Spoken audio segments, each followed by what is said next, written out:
We are burning the midnight oil tonight to bring you burning the midnight oil. The newest edition of Markoutonline. Episode. We don't do episode numbers anymore. Who cares? Who cares? It's an episode. So you may recognize me from my Miley Cyrus work. Yeah, this guy's Shirtless. famous. I have a famous. He got like 4,000 hits. Yeah, it's too bad now our show doesn't get that, but maybe now it will. So because he's a little girl. If we get, I'll make you all a deal. If we get 300 hits in the first week on this video, I'll do the next episode with my shirt off. I don't know if that'll probably make people not want. I won't do that. I will not do naked. William Regal won the King of the Ring tournament. The tournament itself, I thought was pretty good. I don't know if it lived up to the 3-hour Raws of the past. I thought that. Well, not only did it not live up to the 3-hour Raws, but we had a King of the Ring tournament that was not hyped. It was announced like a week ahead of time. Week ahead. You know, it wasn't part of a pay-per-view like it normally is. It wasn't built up. You know, we didn't have the big long build-up, and it wasn't a full pay-per-view type situation. It was like half of the 3-hour Raw with no hype and no build-up. So we went from, a big deal about King of the Ring and William Regal being the awesome, great worker that he is with the history in the business. I think it was kind of a shaft for him to be the King of the Ring for such a kind of shoddy King of the Ring tournament. Well, I think that's been a trend for a couple of years. I mean, the King of the Ring, I don't think the last one, I think the last one wasn't even a pay-per-view. They did the last 2 matches on pay-per-view or something. So I think it's slowly declined from what it once was. But the tournament itself, I thought the top half of the bracket was good, and I thought the bottom half was wrestling, we'll say sports entertainment, if you will. The week following, when they had the coronation ceremony, yes. There were some mischievous antics by the King of the Ring and General Manager William Regal. Yes. Talk about that a little bit. They were spawned by Kennedy coming in and disrespecting him, and I thought that was a pretty good segment. There were some really stiff jabs. And I don't know where they're. I think that they're still continuing to build that feud. That could be some quality stuff. I'd like to see. I don't want to get ahead of myself, but I'd like to see Regal get into the title picture, which he might.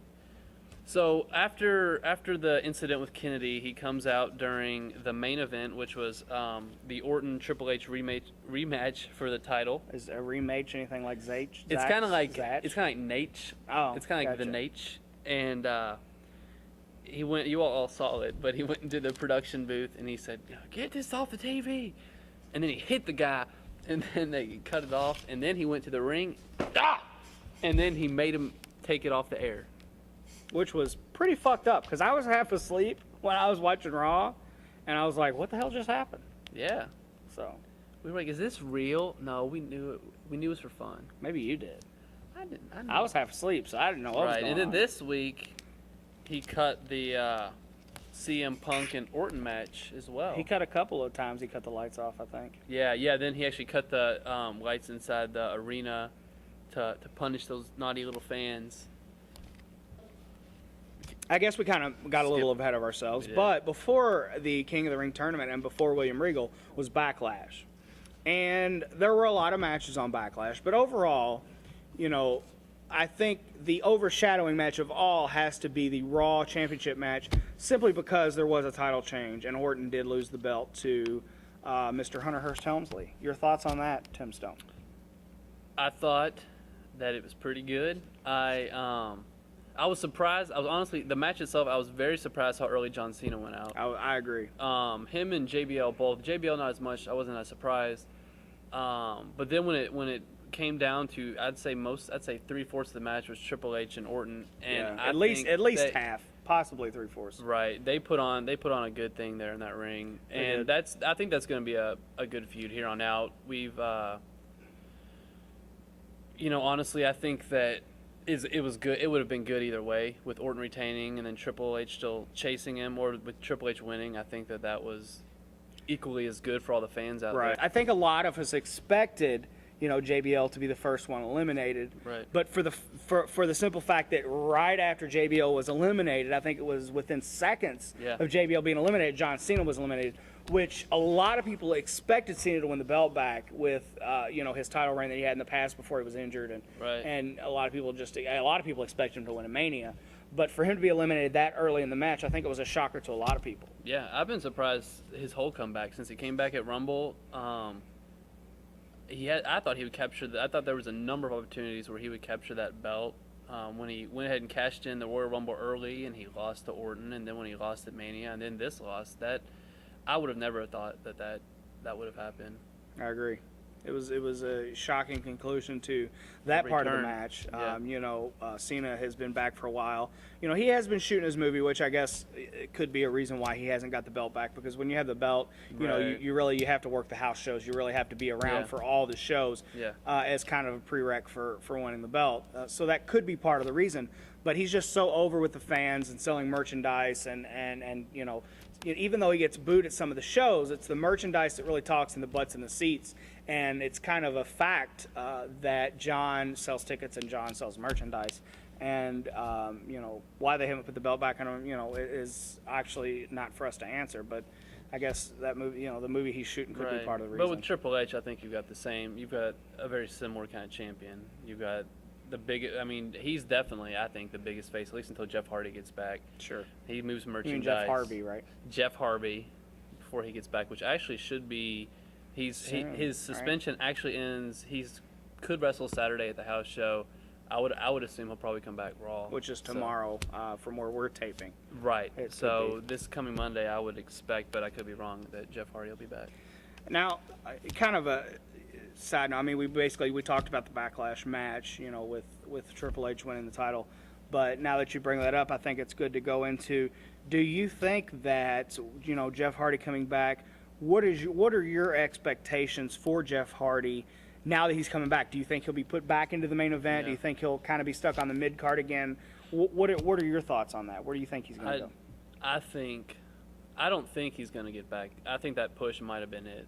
I'd honestly, of course, we don't know all the specifics about exactly what happened, but I would not be at all surprised to see him kind of shift back to that mid-card type of role.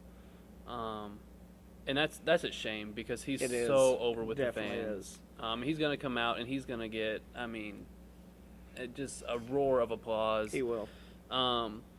I could be wrong. I was wrong about the John Cena thing. I'd like to be wrong about this. I'd like to see him give him that shot, but I just don't know how much trust they're going to have in him after what's happened, not just now, but in the past and with other promotions. Absolutely. I mean, we talked about this in the debut episode of Markoutonline, but Jeff Hardy, he's been there in the business. He's been through the ringer. He's paid his dues. Unfortunately, he has had those demons, and he had some issues with WWE in the past with getting suspended and having issues and actually losing his job, and then at TNA with no showing shows and things like that, and them not being happy with him. And everybody thought that he cleaned himself up. He was ready to come back. He came back to the WWE. This was his next big break. He was really going to show everybody what he was worth. Yeah. Vince gave him the chance. The writing team, Steph, they started sticking him back in the main event picture, and then he fails his drug test. And, the old saying, fool me once, shame on you, fool me twice, shame on me. Well, this is his, third or fourth shot. Yeah. And I would be shocked if they stuck him back in the main event, again, as I'm sure everybody else would be, which is a letdown to the fans and a letdown to Hardy, because I'm sure he was making a lot more money with his main event push and his title matches and things like that. So, let's hope that whatever demons he is battling, that he can make it through that, and, that he'll persevere, because he's a great worker. He's paid his dues, and he's a great guy. He does have those demons, but, we've all battled demons in our lives. So, I'm hoping that he can come through that, and that he can really, get that main event push back maybe, and maybe even, win the belt at some point, because he's a genuine guy. Yeah. And while he's kind of on the decline, Matt continuing to take off over on SmackDown. Oh yeah! So it's almost as if they've kind of swapped places.